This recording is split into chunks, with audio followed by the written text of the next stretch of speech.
गलत हुआ।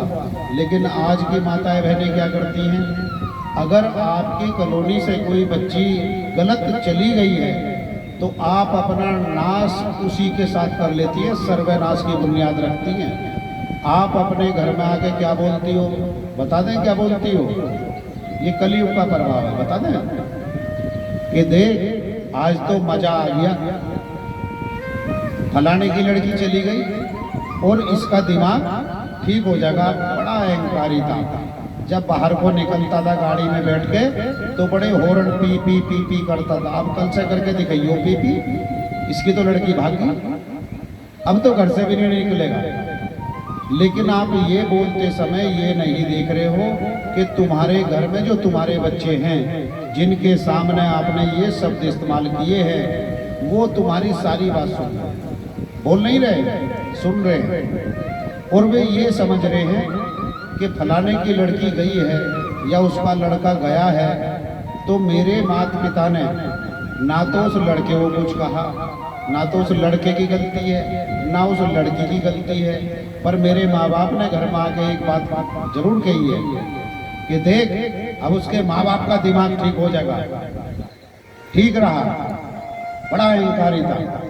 तो वो सोचते हैं बच्चे कि कल अगर मैं भी चली गई, तुम्हारे ही बच्चे सोचते हैं फिर कि कल अगर मैं भी चली गई, वो लड़का सोचता है मैं भी किसी को लेकर चला गया तो मुझे तो कोई कुछ कहेगा नहीं, वो लड़की सोचती है मुझे भी कोई कुछ नहीं कहेगा, क्योंकि मेरे माता पिता ने ही पड़ोस में ऐसी कोई घटना घटी थी, घर आकर ये बोला था कि उसके माता पिताओं का दिमाग ठीक हो जाएगा।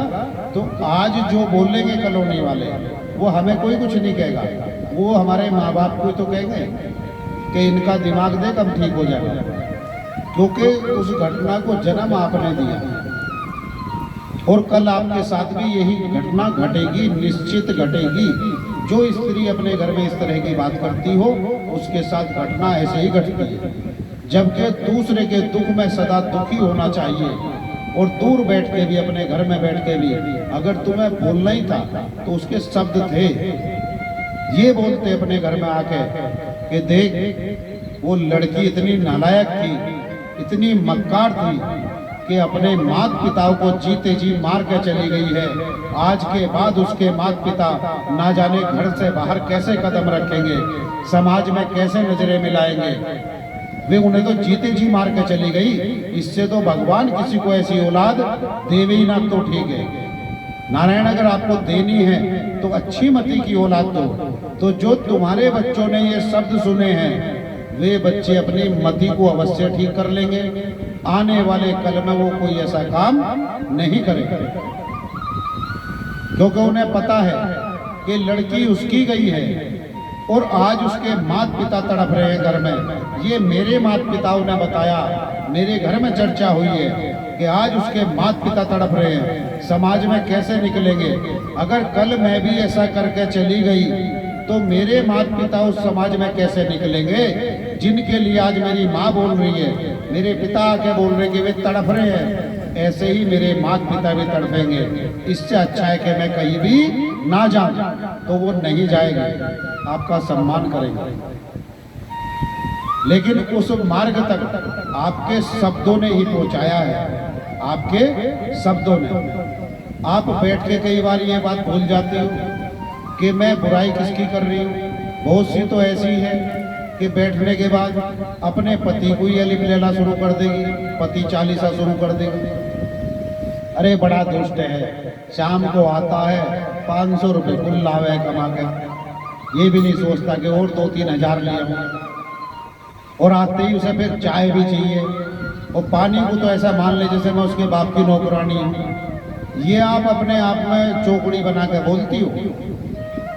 ये सब कुछ भूल जाती हो कि आज अगर तुम्हारे पति का समाज में सम्मान नहीं है तो तुम्हारा सम्मान कहां से हो।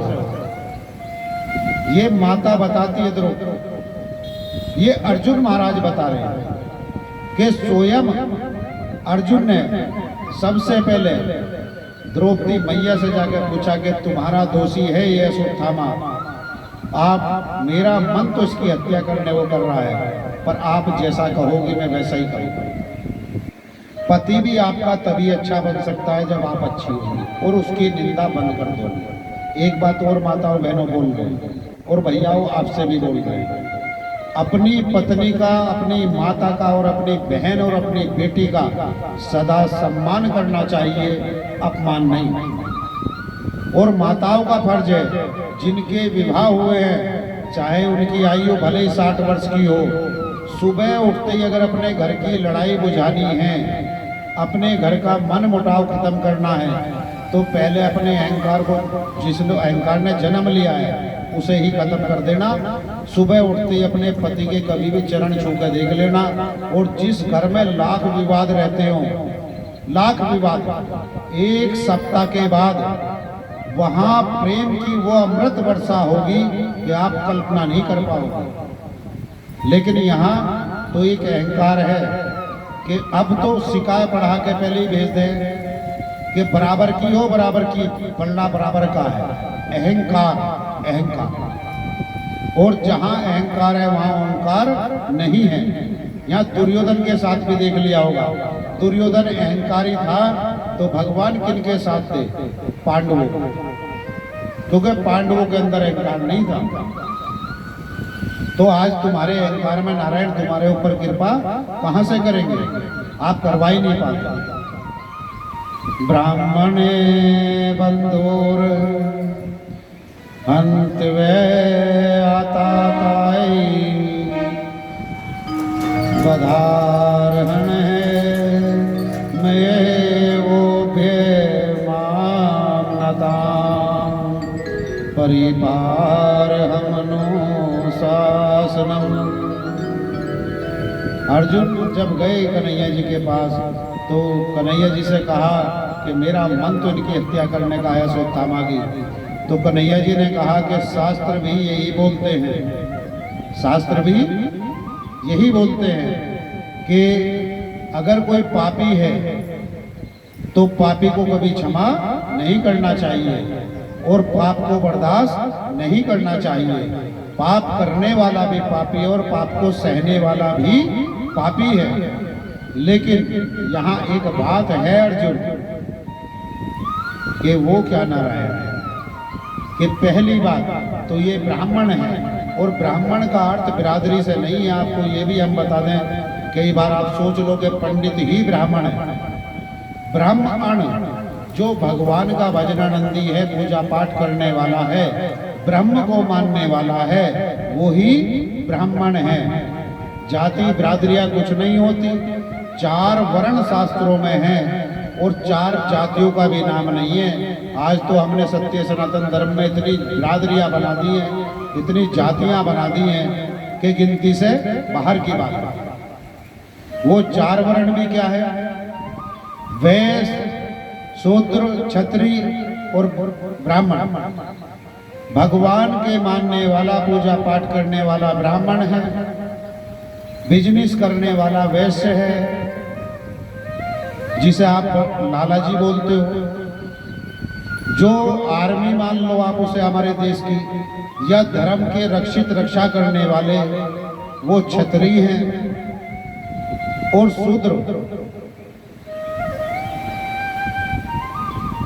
शूद्र कोई बिरादरी नहीं है।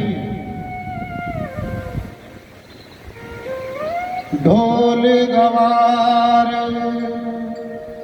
पशु शूद्र नारी, ये सब है ताड़ने के अधिकार। सिया राम जय जय राम, राम सिया राम जय जय राम। ढोल गवार और शूद्र पशु नारी, ये सब हैं ताड़न के अधिकार। सिया राम जय जय राम, राम सिया राम जय जय राम। वृंदावन बिहारी लाल की जय। अब आपने ये श्लोक तो सुना है और इस श्लोक का जो अर्थ है वो भी थोड़ा ध्यान से सुन लेना। क्योंकि कुछ आज हम भी देख रहे हैं आजकल फेसबुक वगैरह पे, यूट्यूब पे अज्ञानता का इतना भंडार है कि जिस चीज के बारे में तुम्हें ज्ञान ना हो तो उसके बारे में कभी बोलना नहीं चाहिए। ये मूर्खता का परिचय। यहाँ जो हमारे यहाँ बिरादरियाँ हैं जिन्होंने आपने जो बनाई है, जैसे कि हरिजन, वाल्मीकि और बहुत बिरादरियाँ हैं, आपने उन्हें शूद्र मान लिया है जबकि वो शूद्र नहीं है। इस श्लोक का अर्थ है जो शूद्र कहा गया है, संस्कृत में शूद्र चरणों को कहा जाता है, पैरों को। किसको कहा जाता है? किसको कहा जाता है? पैरों को, चरणों को शूद्र कहा जाता है। और जो यहाँ ढोल गंवार शूद्र पशु नारी है। ढोल किसे कहा जाता है? तुम्हारे मुख को, मुख ये ढोल की तरह बजता है। अगर आप भगवान का भजन नहीं करते हो और संसार की बात करते हो तो आप बोलते हो ना कि ढोल की तरह बजता फिर रहा है, हैं? ये ढोल है, ढोल गंवार। जो मन जिसका मलिन है, जिसकी मति मलिन है, वो गंवार के भांति है। गंवार आप जानते हो, गंवार गांव वाले नहीं है। यहाँ गांव वालों को गंवार नहीं कहा गया। जो तुलसीदास जी ने लिखा है वो गांव वाले गंवार को नहीं कहा गया कि गांव के हैं तो गंवार है, ये नहीं कहा। गंवार की फली आपने देखी है कैसी होती है? बड़ी होती है, लेकिन उसका जो वृक्ष है, पेड़ है, उस पे से तोड़ना, उसे बनाना बड़ा कठिन है। ऐसे इस मन को समझाना बड़ा कठिन है। तो तभी तुलसीदास जी ने कहा ढोल गंवार शूद्र चरणों को, पशु के अगर जिस व्यक्ति के अंदर ये सब गुण नहीं है वो पशु के समान है, वो पशु के समान है, जानवरों के भांति है। शूद्र नारी, नारी का अर्थ है तुम्हारी आत्मा, आत्मा सो परमात्मा। हम सब कोई पुरुष लिंग नहीं है, सब स्त्रीलिंग है। जो पुरुष का शरीर है ये बाहरी खोल है, अंदर वही आत्मा हमारे अंदर है, वही आत्मा आपके अंदर है। उन्होंने तो बहुत अच्छा लिखा था। और ये जो कहा ताड़ना के अधिकारी, ताड़न का मतलब है कि सर्वप्रथम अपनी स्त्री पे ध्यान रख, जो तेरी आत्मा है उसकी आवाज सुन, उसकी मान। जो तेरा मन है गंवार के भांति है, तेरी बुद्धि को मलिन करता है, तरह तरह के विचार उसमें उत्पन्न होते हैं, उसको एक सूत में ला, इसे ताड़ना शुरू कर दे, देखना और समझना शुरू कर दे। जो तेरे पैर हैं, अगर उन चरणों पे तेरा ध्यान नहीं रहा, ठीक से उन्हें नहीं रख पाया, उनकी केयर नहीं कर पाया, तो एक जगह ही बैठा रह जाएगा, दूसरी जगह उठ के जा नहीं सकता, मंदिर तक भी नहीं पहुंच सकता। इन सब का तू अगर ध्यान रखेगा तो वो जो व्यक्ति ध्यान रखता है उसका जीवन ही इतना प्रफुल्लित और आनंदित होता है कि आप उसकी कल्पना भी नहीं कर पाओगे। होता है नहीं होता है? जिसने अपनी आत्मा की आवाज सुनी, मन की नहीं सुनी, सदा कामयाबी पाई है। आप लाख पाप करने जाओ, कोई भी वहां ना हो, आपकी आत्मा आपको रोकती है और मन कहता है कर, और आत्मा मना करता है कि पाप है, ये गलत चीज है, तू मत कर, तू मत, तू मत बोलती है ना। लेकिन हमने क्या बना दिया, कुछ मूर्खानंदियों ने, कि ये स्त्रियों को ताड़ने के लिए कहा है और ढोल गंवार भी इन्हें बता दिया है। और कुछ जो लो कास्ट है उन्होंने भी मान लिया है और कहने वाले ने कह भी दिया। यहाँ कोई किसी शास्त्र में ऐसा उल्लेख नहीं है। अब तुम क्या मान के बैठ रहे हो, तुम क्या समझ रहे हो? एक श्लोक के 1000 अर्थ हैं और हर व्यक्ति अपनी मति अनुसार ही बोलता है, लेकिन ये जो असली अर्थ है वो तो ये है। कई बार ईर्ष्यावश भी बोल देते हैं। स्त्रियों के लिए नहीं कहा कि तुम अपनी पत्नियों पे ध्यान रखो, हाँ ध्यान तो सभी पे रखना चाहिए, अपने अड़ोस पे, पड़ोस पे, भाई पे, खुद पे, लेकिन सबसे पहले स्वयं पे ध्यान रखो अगर तुमने अपने ऊपर ध्यान रखा तो दुनिया को सुधार लोगे, और तुम स्वयं नहीं सुधर पाए तो किसी को भी आप बदल नहीं सकते। पहले स्वयं बदलना पड़ेगा, ये कहा था तुलसीदास जी। लेकिन आज उसी के ऊपर ना जाने इतने विवाद बना रखे हैं, क्योंकि सारे मूर्ख इकट्ठे हैं। शास्त्र को ना तो समझना है, ना उसकी गहराई में जाना है, ना पढ़ना है, ना भगवान की पूजा पाठ अर्चना करनी है, बस बोलना है। एक होता है वक्ता और एक होता है पक्ता। जो पक्ता है वो आपकी जेब काटता है, उसी से मतलब है, और जो वक्ता है वो बड़ा सोच और समझ के तब बोलता है। श्रीमन नारायण नारायण हरि हरि, श्रीमन नारायण नारायण हरि हरि, हरि ओम नमो नारायण, हरि ओम नमो नारायण, ओम नमो नारायण, हरि ओम नमो नारायण। बोलो वृंदावन बिहारी लाल की जय। तभी कहा श्री कृष्ण भगवान ने कि शास्त्र कहता है कि ब्राह्मणों की कभी हत्या नहीं करनी चाहिए। और दूजा, ये तुम्हारे गुरु का पुत्र है। अब अर्जुन, विचार तुम्हें करना है कि तुम्हें करना क्या है। और मैं ये भी नहीं कहूंगा कि तुम इसे दंड ना दो, सजा ना दो, ये भी नहीं कहूंगा।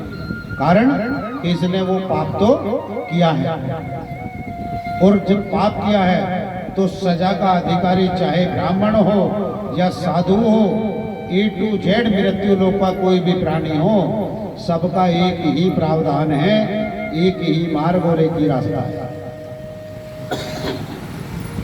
कि सजा तो देना। पूज्य विप्र सकल गुणहीना,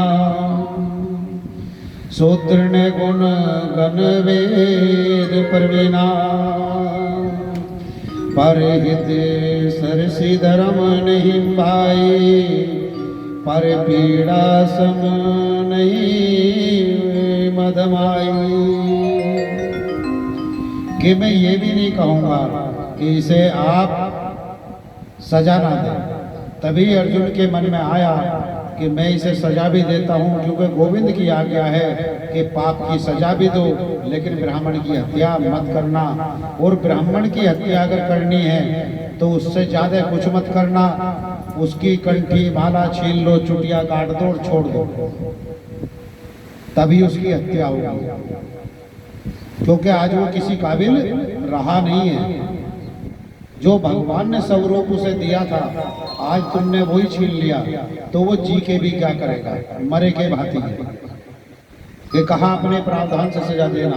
ठीक है प्रभु। अश्वत्थामा को पकड़ा और उसकी आधी दाढ़ी कटवा दी, सिर के आधे बाल कटवा दिए, और जो मस्तिष्क में मणि थी वो भी नोच ली। और इसके बाद अर्जुन महाराज ने कहा कि अब जा ब्राह्मण, मैं तेरा वध नहीं करूंगा। तभी अश्वत्थामा ने हाथ जोड़ के कहा कि अर्जुन, मैं तो मर ही चुका हूं, मेरा जीवित रहने का कोई अब अर्थ भी नहीं है, लेकिन मैं अजर और अमर भी हूँ, ये भी जानता हूँ। पर जो कार्य तुमने कर दिया है ये मेरे लिए बहुत बड़ी सजा है, मेरे लिए बहुत बड़ी सजा है। अगर मेरी हत्या होती तो शायद इतना दुख ना होता जितना आज आपने दिया है। बुरे कर्मों का बुरा ही नतीजा होता है माताओं बहनों, और अंत उसका बुरे का ऐसा ही होता है। इसलिए बार बार बोलते हैं कि बुरे कर्म ना करो, बुरे ना बोलो बोल, उन सबकी सजा मिलती, सबकी सजा मिलती। और गोविंद सभी पे ध्यान रखते हैं। और यहाँ आगे जो ब्रह्मास्त्र छोटा था, अश्वत्थामा चले गए लेकिन उनसे लौटाना नहीं आता। तभी अभिमन्यु की जो पत्नी थी, अभिमन्यु युद्ध में मारा गया था, और उनकी पत्नी के गर्भ में परीक्षित जी महाराज थे। जहां अश्वत्थामा ने बोल दिया था कि पूरे कुल का विनाश कर देना शास्त्र से, जो ब्रह्मास्त्र छोड़ा कि पूरे कुल का विनाश कर देना। और उधर जैसे ही बढ़ा तभी विनती करनी भगवान से शुरू कर दी और क्या कहा, पाही पाही महायोगिंदेव देव जगत पते नानियम तवद भयम पश्य यत्र मृत्ये परस परम। कि हे गोविंद, ये जो ब्रह्मास्त्र है ये मेरे गर्भ का विनाश कर देगा और मैं आपसे विनती करती हूँ, हाथ जोड़ती हूँ, तिराई मांग करती हूँ कि मेरे गर्भ की रक्षा अवश्य कर, अवश्य कर। यहाँ स्त्री की चालाकी और देखना है, ये पहले से चला रहा माताओं बहनों कि जब अभिमन्यु का वध हुआ था उस समय उत्तरा जी वहां गई और उनके सीने पे हाथ मार मार के दहाड़ मार के रोई कि मुझे छोड़ के चले गए हो, मेरा क्या होगा, ये होगा वो होगा, और हे भगवान तुमने मेरे साथ ये क्या कर दिया, क्या कर दिया। हे प्रभु मैं जीवन भर तुम्हें कोसती रहूंगी, हे ईश्वर, हे मेरे गोविंद बहुत बुरा करा मेरे साथ। तो श्री कृष्ण भगवान वहीं पे खड़े थे और सब सुन रहे। सुनने के बाद जब गई उत्तरा पहुंची वहां और जाके कहा कि मेरा जो अब गर्भ है इसकी रक्षा आप ही कर सकते हो गोविंद। और फिर क्या कहा, पाही पाही महायोगिंदेव देव जगत पते नानियम तव दद्भय पश्य यत्र मृत्यु परस परम। कि मेरा जो गर्भ में बच्चा है ये छिन्न होने वाला है, क्योंकि ब्रह्मास्त्र चला है, सब कुछ पिघला के नाश कर देगा इसे। और एक बात सुनना, इसकी रक्षा आप प्रभु हैं, स्वामी हैं। तो गोविंद ने थोड़ा मुस्कुरा के बोल दिया कि एक बात बता, कल जब अभिमन्यु का हत्या हुई थी, वध हुआ था, उस समय भी मैं वहां था जब अभिमन्यु का शरीर पूरा हुआ, और तू बड़ी उत्तरा वहां बैठ के सीने पे मुझे गालियां दे रही थी और बड़े सीने पे गुट बजा रही थी उसके कि हे भगवान बहुत बुरा कर दिया, ये कर दिया तुमने, ये कर दिया। और मैं शांत खड़ा होकर वहां सुन रहा था। तुमने तरह तरह की मुझे बातें कही और उस मरे मराए का भी और सीना तोड़ डाला तुमने। अरे अभिमन्यु तो पहले ही मर चुका था, फिर सीना पीटने की क्या आवश्यकता थी, मरे मराए को क्यों पीट रही थी और मुझे भी गालियां दे रही थी। आज तुझे कैसे पता चला कि मैं भगवान हूँ, तेरे बच्चे की रक्षा मैं कर सकता हूँ। अगर बात तुम्हारे गर्भ पे आई, तुम्हारे बच्चे पे आई, तो तुम्हें मैं नारायण दिखाई दिया, क्या तब मैं भगवान नहीं था? तो यहाँ उत्तरा मैया ने बड़ा अच्छा उत्तर दिया और कहा, देखो एक बात सुनना कन्हैया, इस भूल में मत रहना कि मैं अपने प्राणों की रक्षा के लिए आई हूँ। आज भी तुम्हारी लज्जा की वजह से आई हूँ कि तुम्हारी मान और मर्यादा बनी रहे। कन्हैया जी मुस्कुराए, कहा वहा देवी, तुम्हें बना के तो मैं भी भूल गया था कि ये कैसी विचित्र बना दिया है। कहा तो ध्यान से सुनो, अर्जुन कौन थे? तुम्हारी बुआ के लड़के थे ना? कि हाँ। तुम्हारे भक्त थे? कि हाँ। पांडु तुम्हारे शिष्य थे? कि हाँ। अब अभिमन्यु कौन था? पांडवों का पुत्र था ना? कि हाँ। और ये जो मेरे गर्भ में बच्चा है ये कौन है? ये पांडवों का ही वंश है ना? कि हाँ। कि पांडु तो चले गए हैं, अब आखिरी चिराग यही बचा है। तो एक बात बताऊं गोविंद? कि हाँ कहो। अगर आपने इस बच्चे की रक्षा नहीं करी और मेरे गर्भ की रक्षा नहीं करी तो पांडवों का वंश यही मिट जाएगा और इस मृत्यु लोक में आपका कोई नाम लेने वाला भी नहीं रहेगा, आपका कोई सम्मान भी नहीं करेगा, आपकी पूजा पाठ और अर्चना भी नहीं करेगा। हर व्यक्ति यही कहेगा कि जो अपने शिष्यों की रक्षा ना कर सका हो, अपने भक्त की रक्षा ना कर सका हो, वो हमारी क्या रक्षा करेगा? कोई तुम्हें भगवान नहीं मानने का।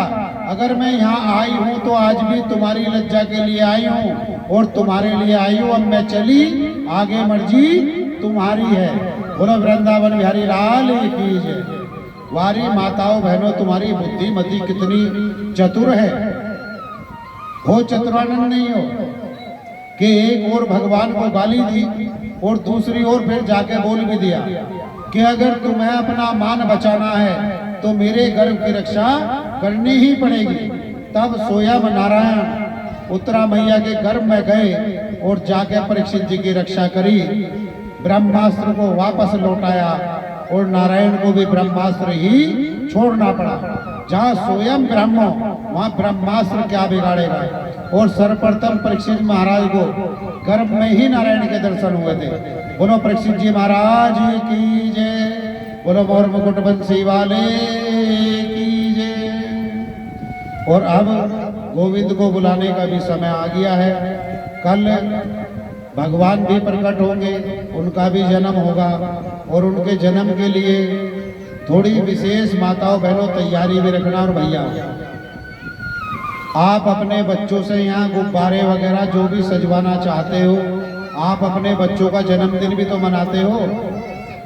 यहाँ कल स्वयं नारायण प्रकट होंगे, उन्हीं का जन्म होगा। जो भी आप साज सज्जा करा सकते हो 2 बजे से पहले पहले आप करा दें। और कल जितना भी सहयोग आपसे बन सकता हो भागवत जी में उतना सहयोग भी करना, तन से भी, मन से भी और धन से भी। कारण कि हमें सबको देना भी होता है, इनका खर्चा भी है। बेटा हमें मिले ना मिले बात अलग है। और यह करवाने वाला कोई विशेष व्यक्ति नहीं है, आप ही सब लोग हो। और आपकी कॉलोनी वासियों के कारण ही श्रीमद् भागवत जी यहाँ हुई है। भगवान ने हमें ऐसी प्रेरणा दी कि महाराज वहाँ जरूर भागवत जी करनी है और सब कृपा इन्हीं की है। और प्रत्यक्ष को प्रमाण की आवश्यकता नहीं होती। गणपति विहार में ये दूसरी जगह भागवत जी है। जो प्रथम जगह हुई थी, पहली जगह, वहां भी 5 ही कलश रखे थे और हमने किसी से बोला नहीं था। पूछ सकते हो उन लोगों से, हमने किसी से बोला नहीं था। एक बार बुलवा दिया था। ये फर्ज आपका भी, आप सत्य सनातन धर्मी हो, अपने धर्म के प्रति आपको भी सचेत रहना चाहिए कि अगर हम भागवत जी में जा रहे हैं तो प्रथम दिवस कलश रखना चाहिए। और आज आप यहाँ भी देख सकते हैं कितने कलश हैं। कितने हैं? 5 ही है ना। एक दिन 4 थे, एक दिन 4 थे। तो यहाँ व्यासपीठ पे बैठ के हमारे मन में विचार आया कि गोविंद वहाँ तो 5 थे और 5 का बड़ा लेना देना है हमारे गोपाल जी से, हमारा बहुत लेना देना है। हमने कहा कि वहाँ तो 5 थे और यहाँ तो 4 ही हैं। कल ही एक माता कलश लेके आई, बिना कुछ कहे, बिना बोले। हमने तो नहीं कहा माता जब आप लाई कलश, कल ही एक कलश लेके आई और लाके वहां पे रख दिया। बोलो मोर मुकुट बंसी वाले की जय। ये भगवान की कृपा नहीं तो और किसकी है? सभी नहीं की। जीवन में कभी 3 लोगों का संग मत करना, ये महाभारत की कथा बताती है। व्यभिचारी, दुराचारी, और सीधे सीधे शब्दों में बोल दें शराबी, नशेड़ी भंगेड़ी जो भी है, और ये जो जुआ खेलते हैं जुआरी, इसका कभी संग मत करना। क्योंकि धर्मराज का भी धर्म एक ही बार खराब हुआ था कि जब द्रौपदी मैया को हार गए थे। वहां शकुनी ने जुआ शुरू कर दिया है और जुए में जो चौसर चली है, पासे फेंकने शकुनी ने शुरू कर दिए हैं। तो एक लोभ लालच दे रखा था कि आप जो है धृतराष्ट्र, आप बैठ के आराम से देखना। और धर्मराज को हम बुलाते हैं इसी सभा में, यहाँ उनसे हम चौसर खेलेंगे, ये पासा डालेंगे, और अगर वो जीत गए तो उनका हिस्सा उन्हें आधा दे देंगे। भगवान उस समय वहां मौजूद नहीं थे, क्योंकि धर्मराज युधिष्ठिर ने स्वयं नारायण को मना कर दिया था कि आज ये हमारे परिवार की बात है, और जब जब परिवार की बात आई है तो भक्तों ने भी भगवान से मुख मोड़ लिया। ये महाभारत की कथा बता कि जो पांडवों के साथ खड़े हैं, धर्मराज युधिष्ठिर ने जब ये सुना कि आधा राजपाट हम तुम्हें दे देंगे, लेकिन एक शर्त है, आपको हमारे साथ जुआ खेलना पड़ेगा, और जो जुए में जीतेगा, अगर तुम जीत गए तो आधा राज्यपाट अवश्य देंगे। नारायण वहां गए पांडवों के पास, लेकिन पांडवों से एक शर्त और रख दी। धृतराष्ट्र ने ये कह दिया और दुर्योधन ने कि इस खेल में ये हमारे परिवार का खेल है, भगवान नहीं होंगे, कन्हैया यहाँ नहीं आएंगे, क्योंकि हमारे घर की बात है। तो जैसे ही कन्हैया द्वार पर पहुंचे, तभी युधिष्ठिर महाराज ने हाथ जोड़ के कहा कि कन्हैया, आप हमारे नाती हो, आप यहाँ नहीं आओगे, ये हमारे परिवार का खेल है, हम सब परिवार के जो सदस्य हैं वो ही बैठ के यहाँ खेल लेंगे, और जो इसमें जीतेगा, अगर हम जीत गए तो जैसा भी होगा आगे देखा जाएगा, लेकिन आप इस कक्ष के अंदर नहीं आओगे। नारायण ने काफी मना किया, काफी प्रयास किया द्वार खुलवाने का, लेकिन वहां धर्मराज ने भी द्वार नहीं खोला। विनाश काले विपरीत बुद्धि, जिसका विनाश होना होता है उसकी बुद्धि विपरीत काम करती है, गलत कार्य करता है। कन्हैया जी खड़े हैं और बार बार प्रयास कर रहे हैं, लेकिन गेट नहीं खोला और अंदर जुआ चला। जुआ चलते चलते सर्वप्रथम धर्मराज युधिष्ठिर अपना जो धन था, जो भी उनके पास था, गहने वगैरह, वो सब कुछ हार गए। उसके बाद फिर कहा दुर्योधन ने कि अपने भाई को दांव पे लगा दो। एक एक करके चारों भाई हार गए। उसके बाद कहा कि स्वयं को दांव पे लगा दो। स्वयं को दांव पे लगा दिया, वो भी हार गए। हारने के बाद बड़े निराश और उदास थे और लगा कि अब कुछ नहीं बचा, तो अपने घुटनों में सर देकर रोने से अलग कोई मार्ग उनके पास नहीं था।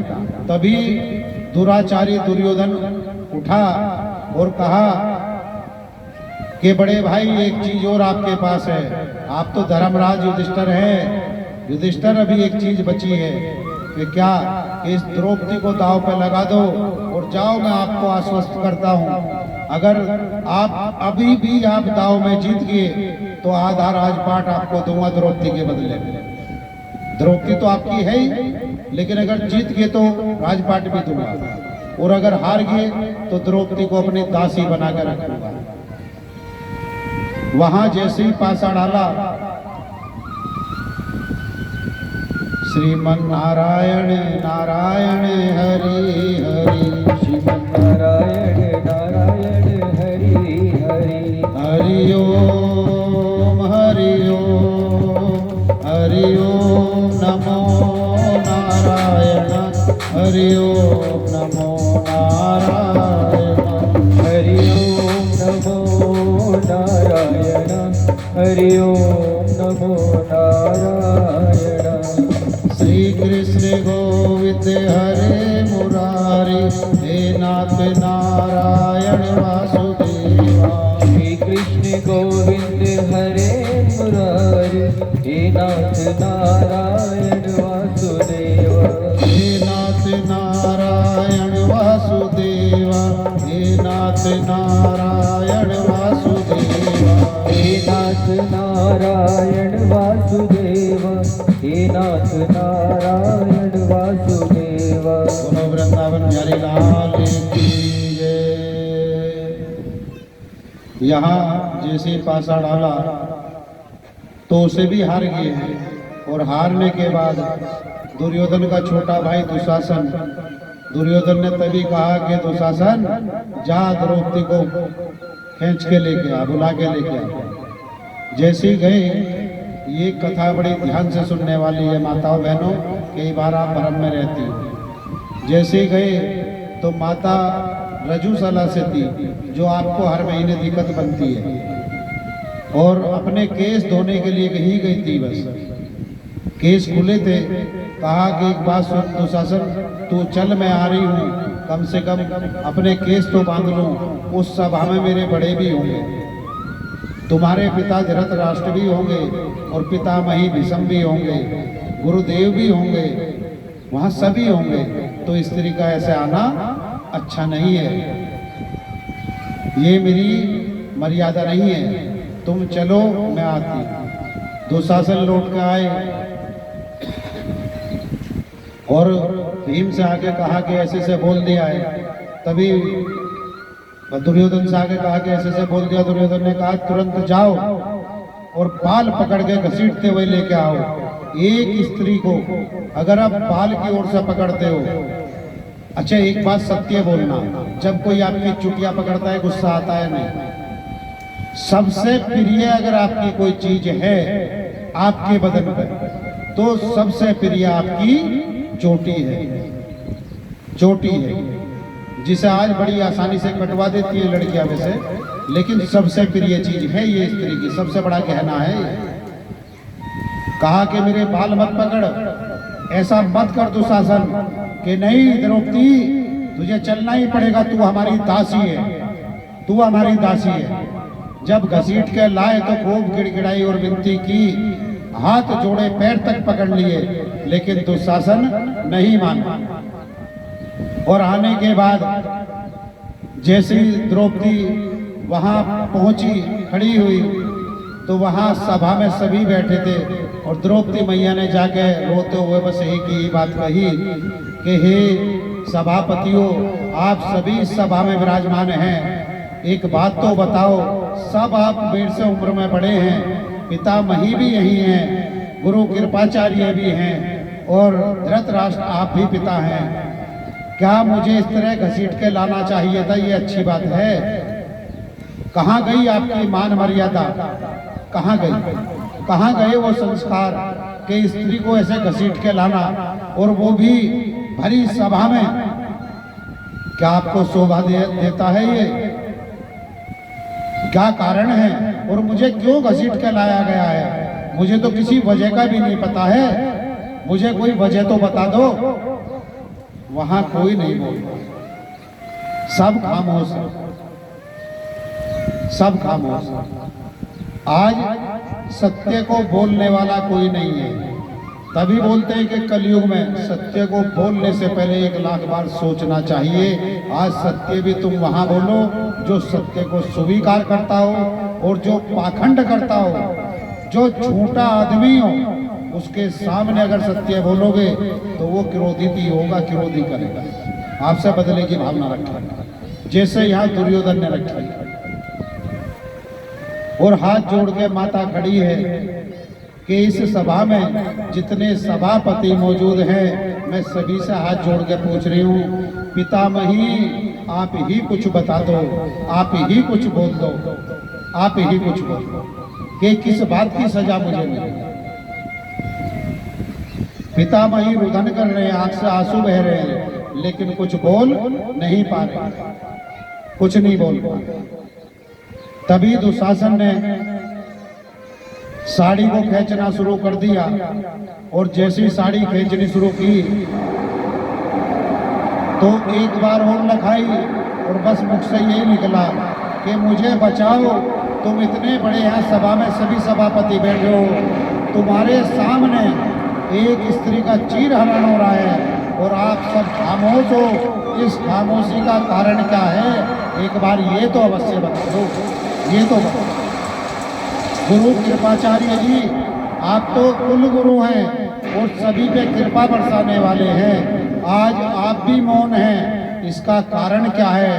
तो कृपाचार्य जी ने बड़ा सुंदर कहा, आंख में आंसू हैं कि द्रौपदी, यहाँ इस सभा में सभी ने दुर्योधन का अन्न खा रखा है, और जिसके पेट में दुर्योधन का अंश है, जिसने इसका अन्न खाया है, वो अन्न जिह्वा को उठने नहीं दे रहा है, जिह्वा को नहीं उठने दे रहा है। यहाँ कोई सत्य नहीं बोल पाएगा, तुम्हारी रक्षा यहाँ कोई नहीं कर पाएगा। द्रौपदी मैया ने फिर हाथ जोड़ के कहा, तो गुरुदेव मैं क्या करूं, मुझे तो कुछ मार्ग बताओ। कृपाचार्य जी ने कहा, बस एक है, वो नारायण ही अब तेरी लाज बचा सकता है। बाकी इस सभा में जितने सभापति हैं, इन सब ने इसका गलत अंग खा रखा है, दुर्योधन का। सब ने पाप की कमाई खा रखी है। वो जिभ्या उठने नहीं देगी और सत्य बोलने नहीं देगी। अब भगवान से विनती कर। तभी द्रौपदी मैया ने एक हाथ से साड़ी का पल्लू पकड़ा और एक हाथ उठा दिया और कहा कि गोविंद अब तो चले आओ, मेरी लाज बचाओ, मेरी लाज बचाओ। भगवान जैसे ही आए तो फिर बोल दिया कि द्वारिकाधीश मेरी लाज बचाओ, मेरी लाज बचाओ। भगवान जैसे ही आए कि हे कन्हैया मेरे भैया मेरी लाज बचाओ, मेरी लाज बचाओ। कन्हैया जी फिर दौड़ के गए। वस्त्र बदलने में समय लगता है, फिर दौड़ के आए। द्रौपदी मैया ने कहा कि गुरुदेव आज तो नारायण भी नहीं आए, जो आपके हाथ उठवाते हैं ये बहुत बड़ा राज है, जो ताली बजवाते हैं उसका भी अर्थ सुन लेना। तब गुरुदेव ने कहा भरी सभा में कि द्रौपदी एक बात सुन, अभी एक हाथ उठाया है और बार बार तू पुकारती है। ये जो एक हाथ से पल्लू पकड़ा है, जब इस सभा में किसी ने तेरी मान मर्यादा और इज्जत का ध्यान नहीं रखा, आज तू भी सब भूल और छोड़ दे और छोड़ के दोनों हाथ उठा और पुकार, श्री कृष्ण गोविंद हरे मुरारी, हे नाथ नारायण वासुदेवा। श्री कृष्ण गोविंद हरे मुरारी, हे नाथ नारायण वासुदेवा। हे नाथ नारायण वासुदेवा, हे नाथ नारायण वासुदेवा, हे नाथ नारायण वासुदेवा, हे नाथ नारायण वासुदेवा। श्री कृष्ण गोविंद हरे मुरारी, हे नाथ नारायण वासुदेवा। श्री कृष्ण गोविंद हरे मुरारी, हे नाथ नारायण वासुदेवा। और द्रौपदी ने कहा कि द्वारिकाधीश मेरी लाज बचा लो। दोनों हाथ उठा के, जब आप दोनों हाथ उठाते हो और भजन में ताली बजाते हो या भगवान का नाम संकीर्तन हो, जब ताली बजाते हो हाथ उठा के, जितने हाथ सीधे करोगे उतने गोविंद आपका बहुत जल्दी हाथ पकड़ेगा। ये अहंकार है हमारा कि हम ऐसे बैठ सकते हैं, ऐसे बैठ सकते हैं, ऐसे बैठ सकते हैं, लेकिन भगवान के नाम का उच्चारण हो या भजन हो ताली नहीं बजा सकते। और इसी कारण तुम्हारे जीवन में भगवान कल्याण करने नहीं आ पाते। ये सबसे बड़ा कारण है, अहंकार छोड़ना पड़ता। तभी भगवान आए और द्रौपदी के अंग वस्त्र बन के लिपट गए और जैसे ही लिपटे तो दुशासन ने साड़ी खींचना चालू रखा और खींचता रहा। आखिर में आके दुशासन थक गया और थक के जब जमीन में गिरा तो बस मुख से एक ही आवाज निकली कि खींचत खींचत हार गया। पर मैं समझ नहीं पाया कि ये नारी में सारी है या सारी भीतर नारी है, ये मैं समझ नहीं पाया। खींचत खींचत हार गया, पर समझ ये नहीं मैं पाया हूँ कि नारी भीतर सारी है या सारी भीतर नारी है। जिसमें 100 हाथियों का बल था, दुशासन के अंदर 100 हाथियों का बल था। अगर आप माताएं बहनें और भैया भगवान के भक्त बनो तो ऐसे दुशासन चीर हरण नहीं कर पाए। आज भी अगर माताएं भगवान की भक्त हैं तो भरे बाजार में निकल जाना, कोई आपका चीर हरण कर नहीं पाएगा, कोई आपकी मजाक बना नहीं पाएगा, कोई आपका भोग नहीं बना पाएगा। लेकिन आज आप ही भगवान को नहीं मना पाते, भगवान से दूर भाग रही हो। यहाँ ये जो पुरुष हैं, पुरुषों को स्त्री और स्त्रियों को पुरुष कभी कुछ नहीं देंगे, विनाश से अलग कुछ देंगे ही नहीं, क्योंकि ये मृत्यु लोक के प्राणी हैं। हम सब मृत्यु लोक के हैं। जब तक नारायण हमारे जीवन में नहीं होंगे, आप अपने जीवन का कल्याण नहीं कर सकते। पहले एक दुशासन था, आज तो घर में ही दुशासन है। आज तो घर में ही दुशासन है। पहले उस दुशासन से डर लगता था, एक दुर्योधन से। आज गेट के बाहर निकलते ही चारों ओर दुशासन और दुर्योधन ही है। आज बहन बेटियों को नहीं छेड़ते क्या? बदतमीजी नहीं करते उनके साथ? करते हैं नहीं करते? हाँ या ना? करते हैं। अगर हमारी बहन बेटियां यहाँ से मंदिर के लिए जा रही हो और माथे पे तिलक लगा हो, हाथ में जल का लोटा हो, मजाल है अगर कोई से तू भी कह दे। लेकिन आज वो मजाक के पात्र खुद बनी है, क्योंकि अपने माथे पे ना तो चंदन लगाया है, ना रोली लगाई है, और बन ठंड के जब निकल के चली है अपना श्रृंगार भर के। अरे सजना किसके लिए है? सजना है मुझे सजना के लिए, भगवान के लिए सजो। आपसे बड़ा रूपवान कोई नहीं होगा अगर आप भगवान के भक्त हो। लेकिन आज भगवान से दूर हटे हो तो हर गेट पे दुशासन खड़ा है बेटा, दुर्योधन खड़ा है। अगर तुम्हें स्वयं की रक्षा करवानी है तो मेरे नारायण का भक्त बनना पड़ेगा और नारायण को अपना बनाना पड़ेगा, मानना पड़ेगा, तभी आप सुरक्षित हैं इस समाज में। नहीं तो आज आप समाज का हाल देख भी रहे हैं कैसा है कि नहीं है। अरे लड़की 10-12 साल की हुई भी, गेट के बाहर निकलती तरह तरह की उसे बात बोली जा रही है, चलने फिरने भी ढंग से दिया नहीं जा रहा है, सही से वो किसी से बात नहीं कर सकती। अगर बात कर ली तो सामने वाले ने अर्थ ही गलत लगा लिया है। बच्चा चाहे जितनी भी अच्छी हो, गलत अर्थ लगाया, कारण कि उसके चंदन नहीं लगा, कंठ पे चंदन नहीं लगा, कंठी माला नहीं धारण कर रखी, अपने धर्म से प्रेम नहीं है। जब वो धर्म से प्रेम नहीं करती तो उससे कोई भी प्रेम नहीं करता। इन श्रृंगारों में प्रेम नहीं है। अच्छा, ये जो ब्यूटी पार्लर है, इसका नाम जानती हो हिंदी में क्या है? जानती हो हिंदी में नाम क्या है इसका? कोई सी अगर जानती हो तो हाथ उठाओ। ब्यूटी पार्लर का हिंदी में जो नाम है, जहां जाके आप डेंट पेंट कराती है, बोलो वृंदावन बिहारी लाल की, उसका असली नाम है औरत मुख कायाकल्प केंद्र। औरत मुख कायाकल्प केंद्र के जहां अपने मुख की सुंदरता बढ़ानी हो, जिस औरत को चाहे उम्र 80 साल की हो, वो करीम पाउडर पोत के लाली लगा के वो यहाँ से बन ठन के निकल सकती है। वो केंद्र है। ये हम अपने पास से नहीं बोल रहे, इसका अर्थ ही है औरत मुख कायाकल्प केंद्र। उसे इंग्लिश में बोलते हैं ब्यूटी पार्लर। और सबसे अच्छी ब्यूटी सन जो बनना हो, चेहरे पे चमक लानी हो, उसके लिए बता दें, खरीदने की कोई आवश्यकता नहीं। कोई भी प्रोडक्ट फ्री के प्रोडक्ट है। अपने घर पे बैठ जाओ, जैसे ही बैठो, हम सत्य बता रहे हैं, आप हमारे यहाँ परिवार वाले भी हैं, किसी से पूछ सकते हो। हम अपने चेहरे पे कभी कोई क्रीम कोई प्रोडक्ट ऐसा नहीं लगाते। और गलती से अगर आ भी गया है तो लो थोड़ा चेक करके देख लो। साल 6 महीने में कर लिया तो कर लिया, वो भी कब? साल में या 6 महीने में। एक चीज जरूर लगाते हैं, जो मेरे भगवान को लगती है इत्र, वो जरूर लगाते हैं।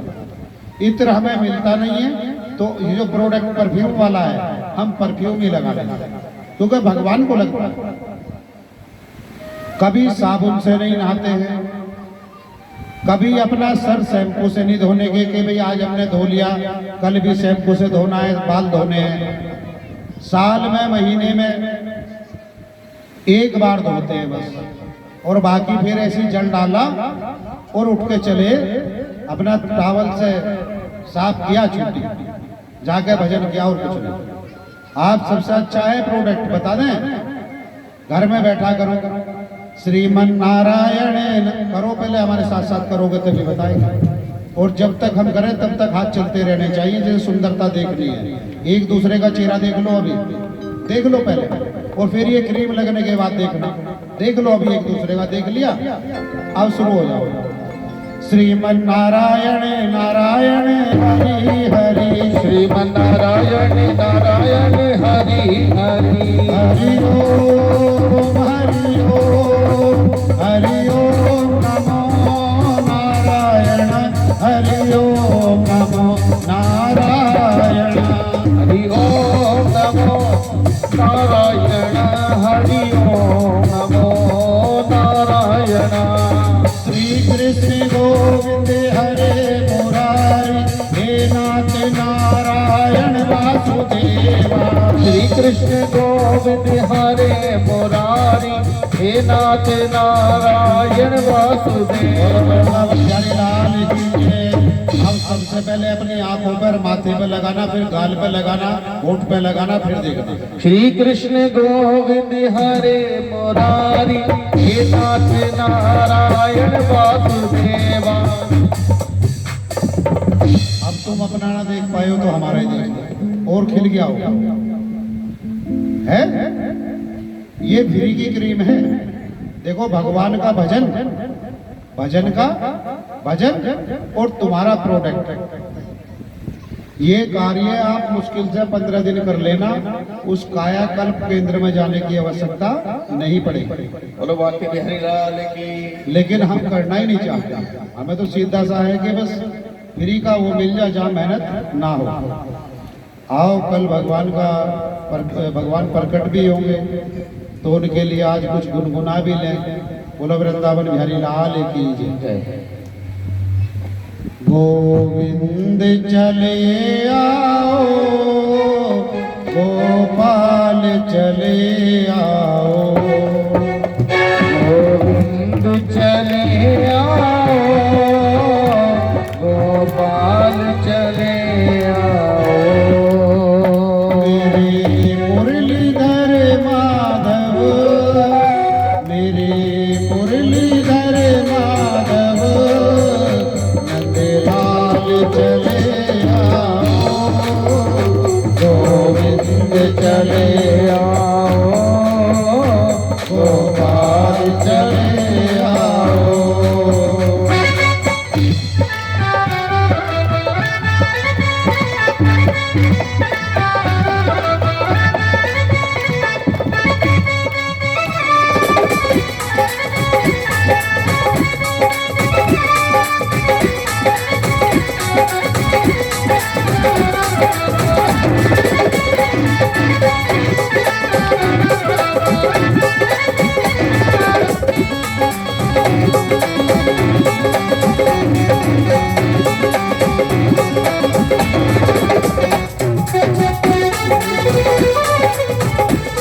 ताली बजा के। गोविंद चले आओ, गोपाल चले आओ, मेरे मुरलीधर माधव, मेरे मुरलीधर माधव, नंदलाल चले आओ, गोविंद चले आओ, गोपाल चले आओ। ऐ मुरलीधर माधव, ऐ मुरलीधर माधव, नंदलाल चले आओ, गोविंद चले आओ, गोपाल चले आओ।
एक अर्ज जमाने से प्रभु हमने लगा ली है।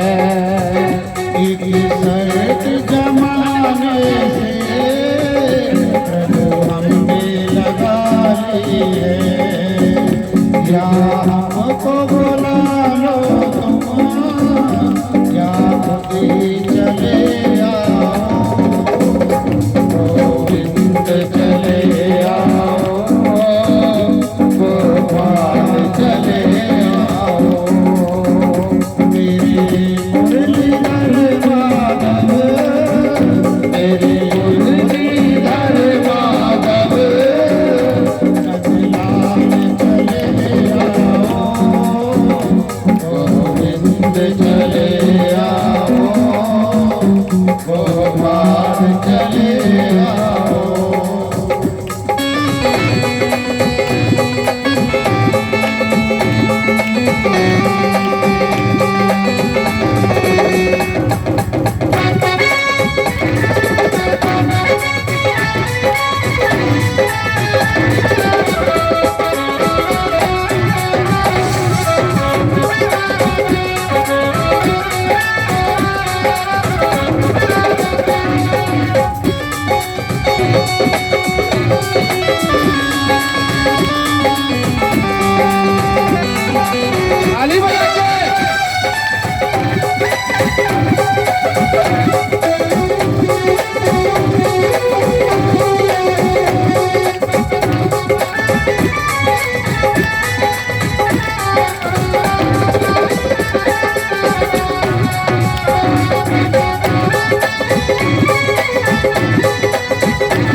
दर्शन को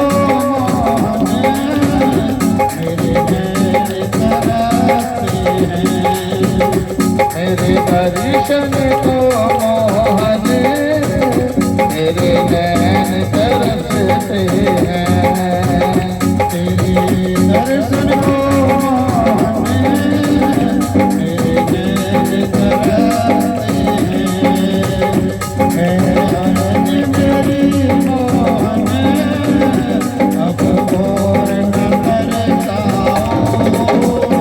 गोविंद चले आओ, गोपाल चले आओ। मेरे मुरलीधर माधव, मेरे मुरलीधर माधव, नंदलाल चले आओ। गोविंद चले आओ, गोपाल चले आओ।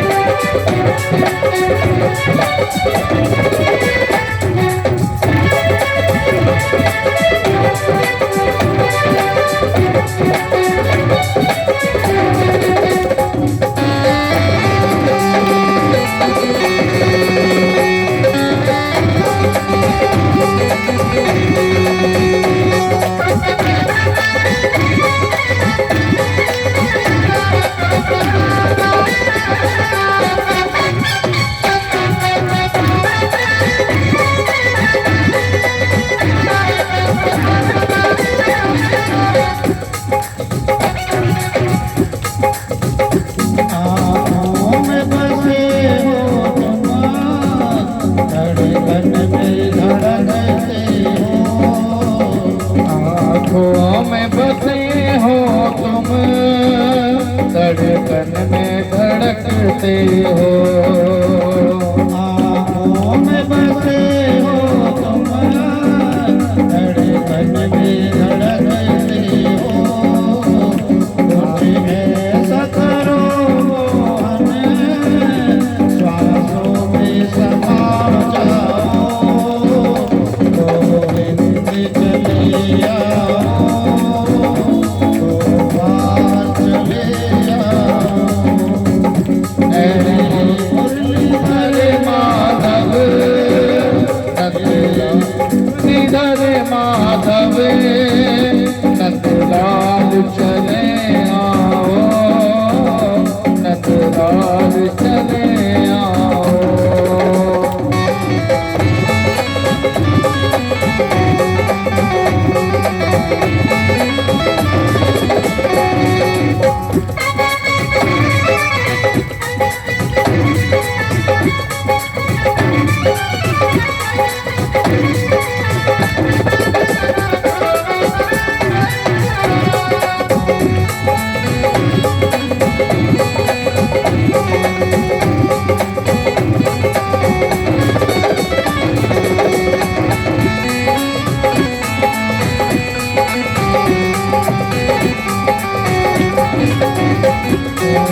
चले आओ गोपाल चले आओ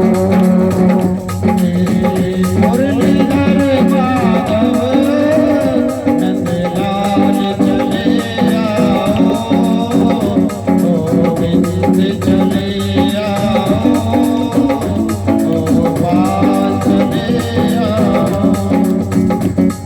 गोविंद चले आओ गोपाल चले आओ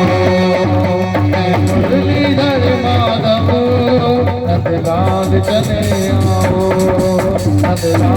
चले आओ गोपाल चले आओ मुरलीधर माधव नंदलाल चले आओ नंदलाल चले आओ नंदलाल चले आओ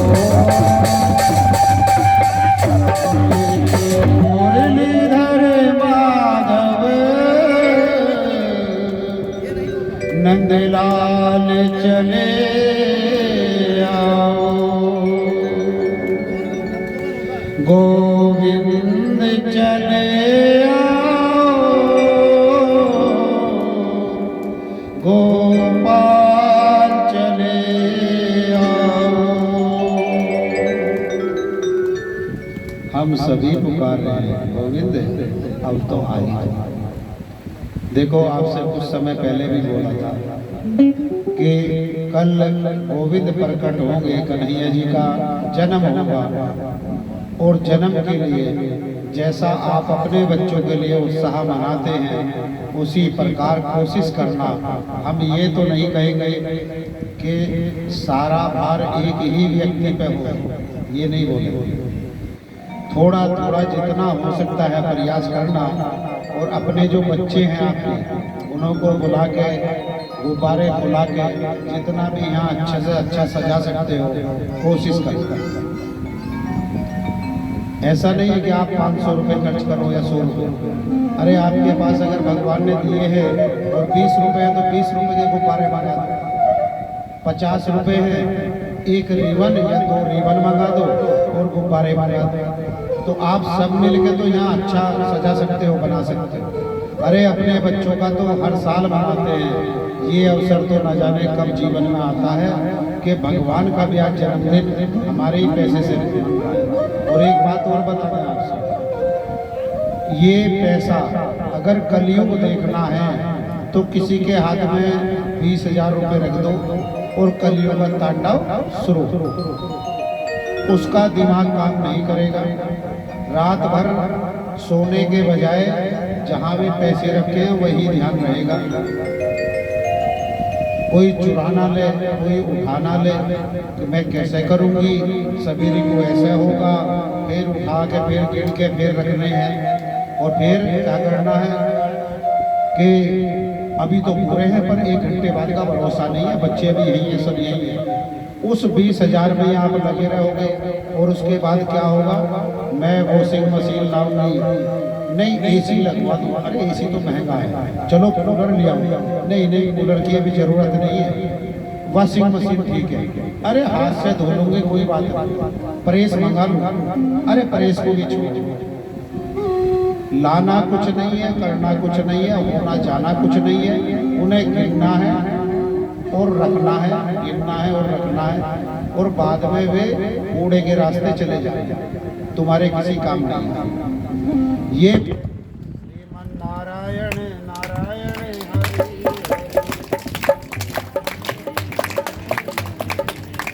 भजमन नारायण नारायण हरि हरि।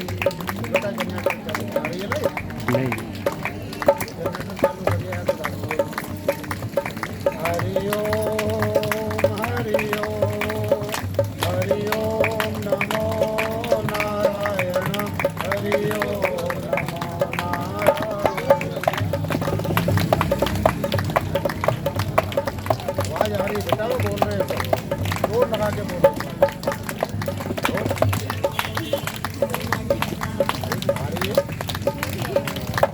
ये सब भक्त है सारी।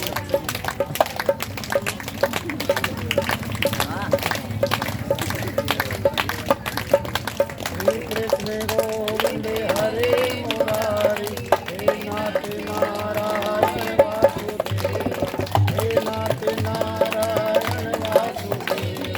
श्री कृष्ण गोविंद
गोविंद हरे मुरारी, हे नाथ नारायण वासुदेव, हे नाथ नारायण वासुदेव, हे नाथ नारायण वासुदेव, हे नाथ नारायण वासुदेव, हे नाथ नारायण वासुदेव।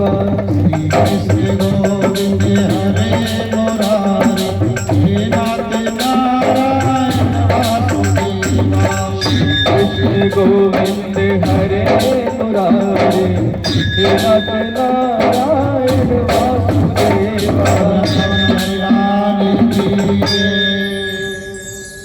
तो कल के लिए आपने सुन लिया और समझ लिया, उस पैसे की गति और बता दें, वो बात रहेगी नहीं है ना। क्योंकि लाइट वालों ने कहा महाराज ये कलयुग के प्राणी हैं, आप तो समझाओगे कहीं ना उल्टा ना लग जाए। बोलो वृंदावन बिहारी लाल कीजिए। अगर आप अपने पैसे में से कुछ हिस्सा भगवान के लिए दान करते हैं, धर्म के लिए दान करते हैं, तो आपका पैसा भी शुद्ध होता है, उसका भी शुद्धिकरण होता है। जैसे कि भागवत जी श्रवण करने से, सुनने मात्र से हमारे पितृ देवता और जो आज से पहले गुजरे हमारी शाखाएं जितनी भी लंबी सही वो गए हैं, उन सबको तर्पण मिलता है। कहने का मतलब परमात्मा के चरणों में आसरा मिलता है एक व्यक्ति के सुनने मात्र से। ऐसा ही भागवत जी में अगर आप अपने धन का दान करोगे तो नारायण एक के बजाय 10 गुना आपको अवश्य देंगे। और हम कहीं बाहर के नहीं है बेटा, एक बात और बता दें, जिसने आज तक दिया है, जिसने भी दिया है, कोई भक्त या व्यक्ति आके द्वार पर आज तक ये बोल के नहीं गया कि गुरुजी आपने तो कहा था कि मैं अगर दान करूंगा भागवत जी में तो 10 गुना मिलेगा, और मेरा तो नुकसान साला कुछ और हुआ ही नहीं है। बहुत लोग ऐसे हैं, आने वाले समय का तुम्हें कल का नहीं पता, एक सांस का भी नहीं पता। कल मान लो जो पैसा तुम यहाँ दान कर रहे हो और किसी कारणवश बराबर वाले के समझाने पे या तुम्हारा मन चंचल है, आप नहीं कर पाए और बच्चे की चोट लगी, तो कहाँ दान करोगे जानते हो? डॉक्टरों के यहाँ जाके पैसा देना, एक के बजाय 10 गुना देना। ये प्रत्यक्ष को प्रमाण की आवश्यकता नहीं है।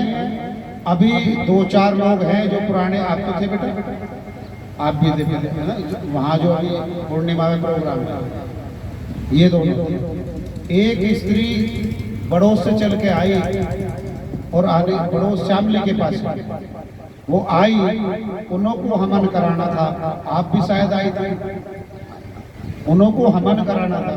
उन्होंने कहा गुरुजी मैं हवन के लिए आई हूँ, फोन पे पूछ लिया था उन्होंने पहले। तो हमने उनसे कहा बेटा एक काम करना, तुम 11,000 रुपये लेके आना। कितना बोला हमने? 11,000। उसी में तुम्हारी सामग्री, दक्षिणा वगैरह जो भी है, और भंडारा हम यहाँ करते ही हैं हर पूर्णिमा पे, उस भंडारे में तुम्हारे ही पैसे लग जाएंगे। आने वाला समय जो है तुम्हारा वो हमें अच्छा नहीं लग रहा, ज्यादा हम तुम्हें डराने वाली बात नहीं करेंगे, लेकिन वो अवश्य टलेगा। उनके मन में विचार आया, ये अभी पूर्णिमा की बात, उनके मन में विचार आया कि गुरुजी ने ज्यादा पैसे बता दिए हैं और जिनसे सलाह वगैरह भी ली होगी, एक उनके रिश्तेदार भी यही रहते हैं सामने सैनिक विहार में, उन्होंने भी उनसे यही कहा कि इतने पैसे तुमने क्यों दे दिए गुरुजी को, आपको इतने नहीं देने चाहिए थे, कम लगाते। तो हम बड़े खुश, हमें पता है कि कौन क्या बोल रहा है, लेकिन हम बोलते नहीं जाके कि तुमने क्या बोल दिया। कारण हम क्यों पूछे, क्यों बोले? अरे तुम्हें अपना भला करना होगा तो करोगे, नहीं करना होगा तो राधे राधे जपे जाओ, ऐसी डॉक्टर का दो, या जहां भी जाते हो तुम्हारे, तुम जानो, हमें क्या पता। हमने उसे समझाया और कहने के बाद वो 5,000 रुपये लेके आई। ये अभी की घटना है, 5,000 रुपये लेके आए। उन्होंने कहा गुरुजी, हम बड़े मुस्कुराए, हमने कहा चल बेटा ठीक है। हाँ, हमने सारी सामग्री मंगा के रख रखी थी और हवन शुरू करा दिया। हवन के बाद हमने भंडारा शुरू करा दिया, जिसमें छोले चावल पूरी वगैरह जो भी बनवा सकते थे और रसगुल्ले वगैरह वो सब हमने चालू करा दिया। कहा कोई बात, चलो जो भी लाई वही ठीक, इसकी मति इसके साथ, और हमारा जो फर्ज था वो हमने इसे बोल दिया। उसके बाद वो लेडीज यहाँ से चली गई। जाने के बाद उसका बेटा सर्विस करता है। उसके लड़के ने जाके उससे कहा अपनी माँ से कि माँ एक बात बताओ मम्मी कि हाँ, अगर गुरुजी ने आपसे कुछ कहा, क्योंकि वो हमें अब से नहीं काफी टाइम से जानते हैं, तो आगे की सोच के कहा होगा। देख के गुरुजी को भविष्य दिखाई देता है, और मैंने एक बार नहीं कई बार आजमाया। जब जब जो बोल दिया वही होता गया। ये सब भगवान की कृपा, हमारे नहीं बेटा, हम तो ऐसे ही आपके जैसे। पर हुआ ऐसे कि कुछ ना कुछ हमें लग रहा घटना घटेगी, आपको पूरे पैसे दे के आने चाहिए थे। उनके पति ने भी कहा कि अगर आप मुझे बता देती, मान लो कम पैसे थे, तो मैं चाहे ब्याज पे ला के देता, पर तुम गुरुजी के पास पूरे पैसे लेके पहुंचते। कोई बात नहीं, मन चंचल है, बेईमान है, नहीं समझ में आई। अभी कल की ही घटना है, पूर्णिमा को आज शायद हमें लग रहा 4 दिन हुए होंगे, 4 ही दिन हुए ना। और कल की ही घटना है, उनका लड़का अपने घर से बाइक उठा के चला ड्यूटी के नाम की। रास्ते में आते हुए मोमडनों का मोहल्ला था, वहाँ एक छोटा सा बच्चा, 2 बच्चे थे, एक लड़की और एक लड़का, दोनों ने हाथ पकड़ रखा, और उसकी एकदम बाइक के आगे वो लड़के का सर जाकर रोड में लगा। अभी लड़का कोमा में है, जो मोमडन का बच्चा वो कोमा में, और जो उनका लड़का था वो दूर जगह पड़ा, उसके भी घुटने कोनी वगैरह सब छिले पड़े। मोमडनों ने उसे घेर लिया। घेरने के बाद कहा कि हम तो तेरे नाम की FIR करेंगे, हमारा बच्चा तो बचेगा नहीं। वो FIR के लिए गए। खैर भगवान की ऐसी कृपा हुई कि उनमें से एक बुजुर्ग ने कहा ऐसा कर, इसका खर्चा दे दे जो। तो उन्होंने कहा जो डॉक्टरी खर्चा होगा वो दो। रात्रि में उनका फोन हमारे पास, रात 8 बजे गए हम यहाँ से, तो यही भागवत जी में उनका फोन आया था। हमने फोन नहीं उठाया, हमें पता ही नहीं था। और फिर जाके हम चेक नहीं करते।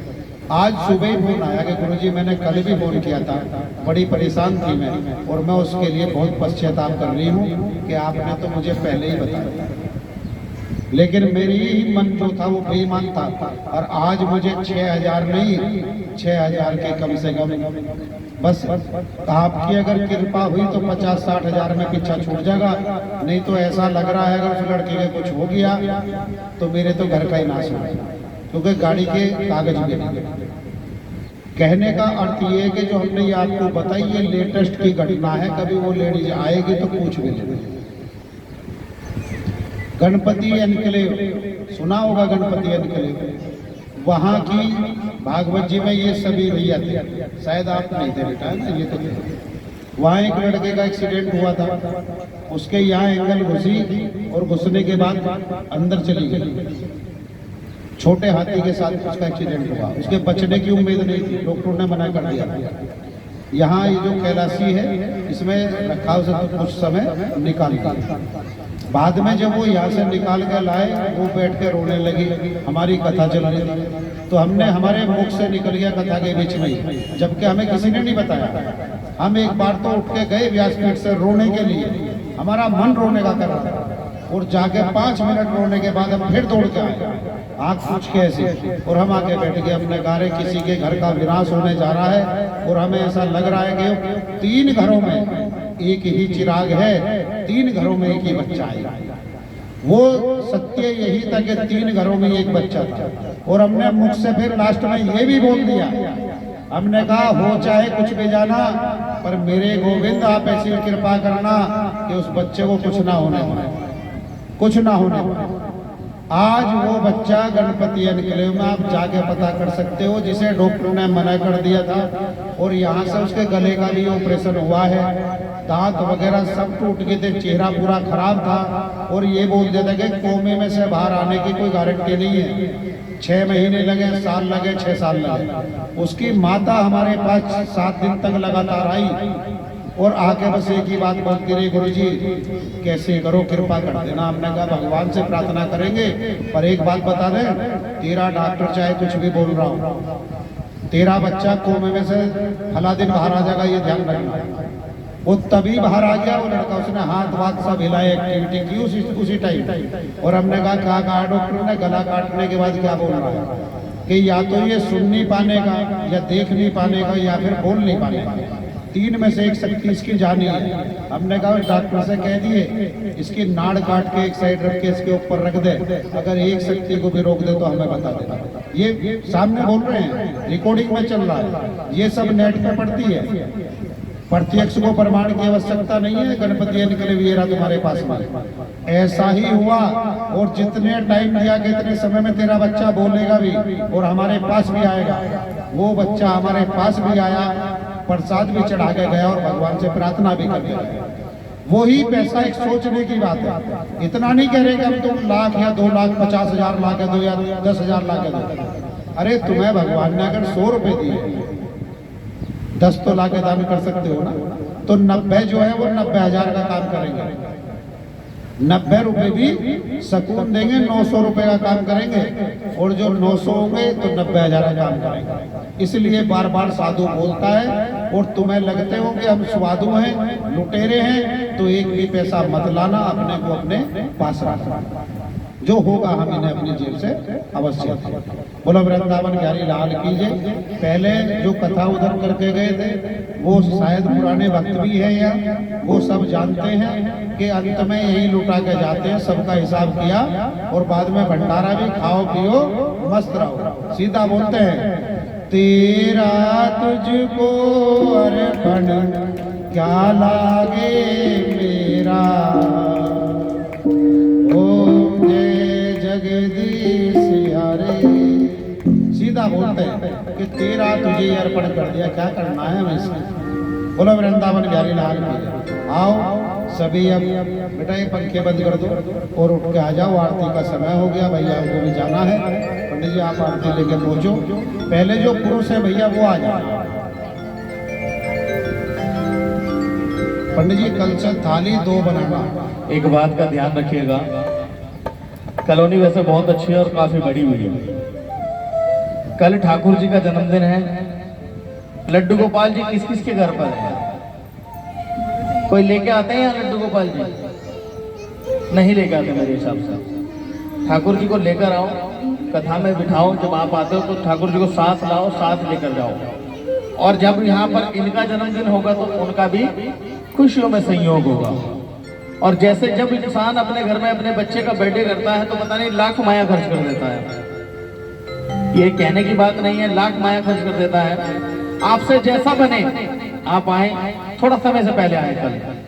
और जितनी एक बहन माता बहनें जितनी भी हैं, अगर एक माता बहनें गली में 2-4 जनों को जबरदस्ती भी लेके आएगी ना, तब भी ये पंडाल भर जाएगा। जब पंडाल भर जाएगा तो कथा सुनाने में और भी आनंद आएगा। और कथन सत्य है, ये ठाकुर जी का आशीर्वाद है, गुरु जी जो कहते हैं वो सही होता है। तो आप सब मिलकर आए, मिलकर इस पंडाल को भी सजाएं और आगे कथा भी होगी और बहुत ही सुंदर सुंदर व्याख्यान आप सभी के बीच रखे जाएंगे। तो इसलिए जो भी आए खाली हाथ ना आए। भगवान के दरबार कभी खाली हाथ नहीं जाया जाता। हो सके तो आप 10 रुपए की चाहे मिश्री ही ले आए, चाहे बतासे लेकर आए, मगर प्रसाद जरूर लेकर आए। बोले बाके बिहारी लाल की, श्री बाके बिहारी तेरी आरती गाओ, श्री बाके बिहारी तेरी आरती गाओ, आरती गाओ प्यारे आपको मनाओ, आरती गाओ प्यारे आपको मनाओ,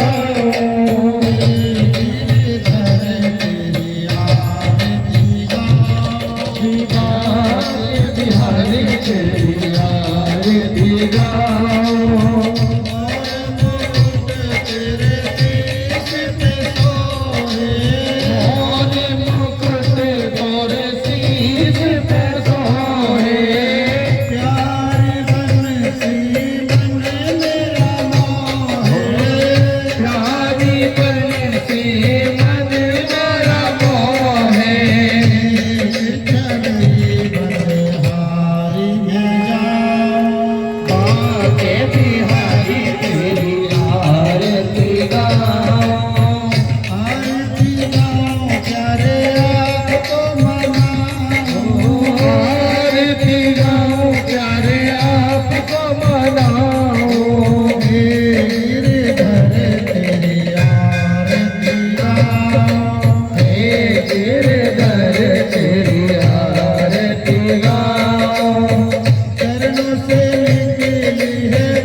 के नाथ आप हो, नाथ अनाथ के नाथ आप हो, सुख दुख जीवन प्यारे साथ आप हो, सुख दुख जीवन प्यारे नाथ आप हो। उन चरणों में शीश झुकाऊं, इन चरणों में मैं शीश झुकाऊं, आके बिहारी तेरी आरती गाऊं, आके बिहारी तेरी आरती गाऊं, आरती गाऊं प्यारे आपको मनाऊं, आरती गाऊं प्यारे आपको मनाऊं, गिरधर तेरी आरती गाऊं, हे तेरे घर तेरी आरती गाऊं, श्री गोपाल से प्यारे तुम हो, श्री गुरुदेव जी के प्यारे तुम हो, मेरे मोहन जीवन धन हो, मेरे मोहन जीवन धन हो,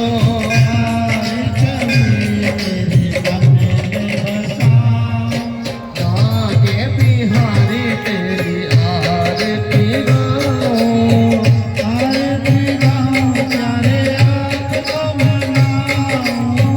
आरती गाऊं प्यारे आपको मनाऊं, हे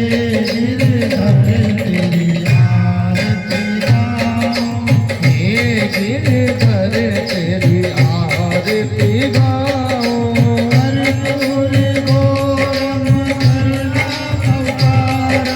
संसार सारम मुझे त्रिहारम, सदा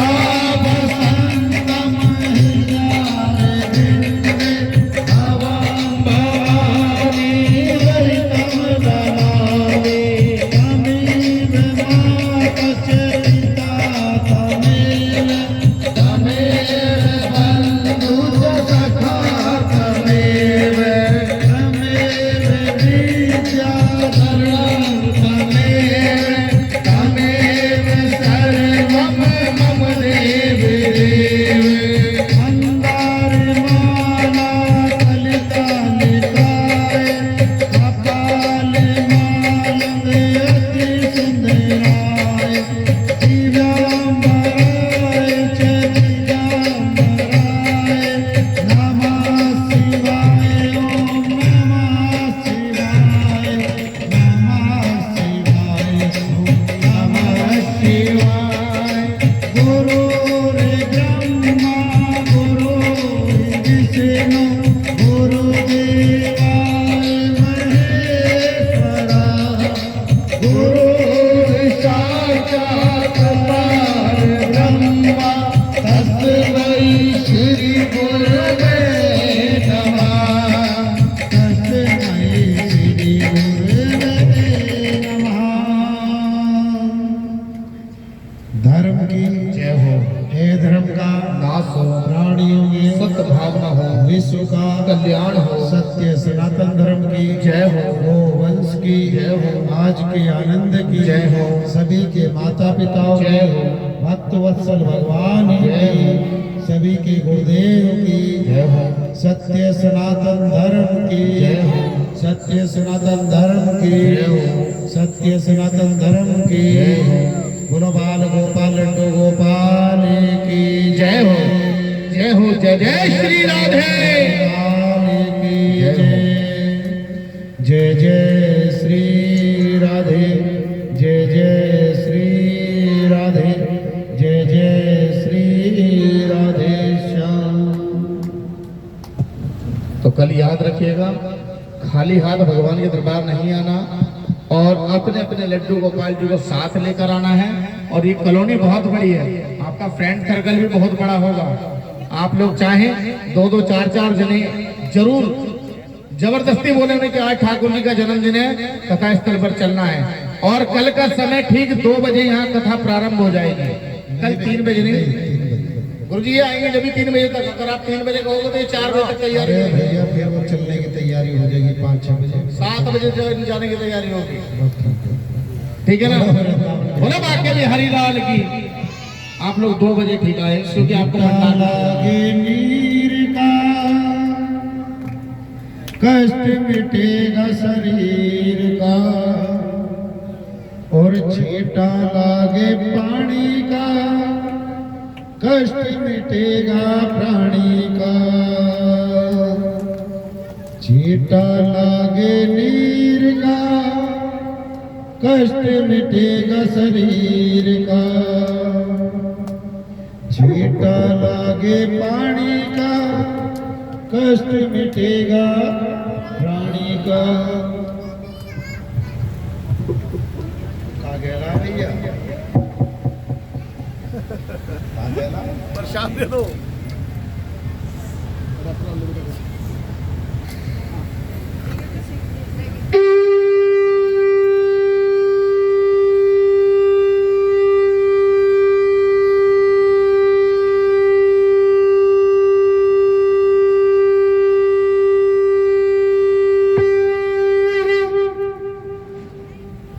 बोलो वृंदावन बिहारी लाल की जय।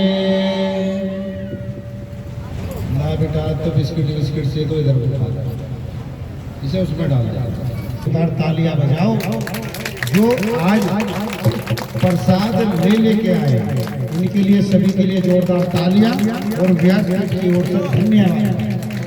भगवान से यही विनती करते हैं कि हे प्रभु, जो आपके कार्य में सहायक बने हों, सहायता कर रहे हों, उनके यहाँ सुख समृद्धि और धन धान्य के भंडारे सदैव भरना मेरे गोविंद, सदैव भरना। देखो फिर बोल रहे हैं, यहाँ से तो जितना आ रहा है वो लेना, बाकी प्रसाद लेके जरूर जाना, प्रसाद खाना लेते जाना रे हो, लेते जाना रे हरे का नाम थोड़ा थोड़ा। पीछे रखना बेटा, ये ना गिरे। राम नाम की लूट है, लूट सके तो लूट, अंत समय पछताओगे जब प्राण जाएंगे छूट। लेते जाना रे हो, लेते जाना रे हरि का नाम थोड़ा थोड़ा, लेते जाना रे हरि का नाम थोड़ा थोड़ा। राम नाम की लूट है, लूट सके तो लूट, अंत समय पछताओगे जब प्राण जाएंगे छूट। हो लेते जाना रे, जिसे मिलता रहे बेटा वो हटते। लेते जाना रे हरि का नाम थोड़ा थोड़ा, राम नाम की लूट है, लूट सके तो लूट, अंत समय पछताओगे जब प्राण जाएंगे छूट। हो लेते जाना रे ओ, लेते जाना रे हरि का नाम थोड़ा थोड़ा। अब बेटा सारा प्रसाद मिला के और वहाँ पहुँच जाओ और सारा प्रसाद